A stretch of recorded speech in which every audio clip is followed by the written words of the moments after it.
This video explains how to get the default ggplot2 plot margins using the R programming language.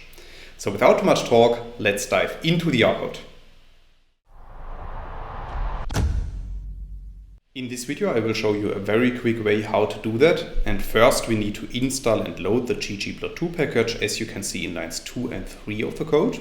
If you have installed the package already, as I already did, you don't have to do that again. However, you still need to load the ggplot2 package, as you can see in line 3 of the code.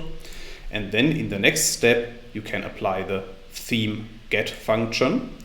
And then you have to use the dollar operator to return the plot margins. So after running line 5 of the code, you can see at the bottom that a vector containing 4 elements is returned.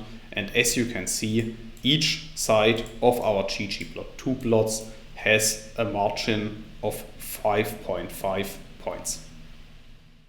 That's all I wanted to explain in this video. In case you want to learn more on this topic, you may check out my homepage statisticsglobe.com, because on my homepage I have recently published a tutorial in which I'm explaining the content of this video in some more detail. I will put a link to this tutorial into the description of the video so you can find it there. If you have liked this video or if you have any questions, let me know in the comments section below. I'll try to respond to all comments as soon as I can. Furthermore, make sure to subscribe to my YouTube channel to get notified about future video releases.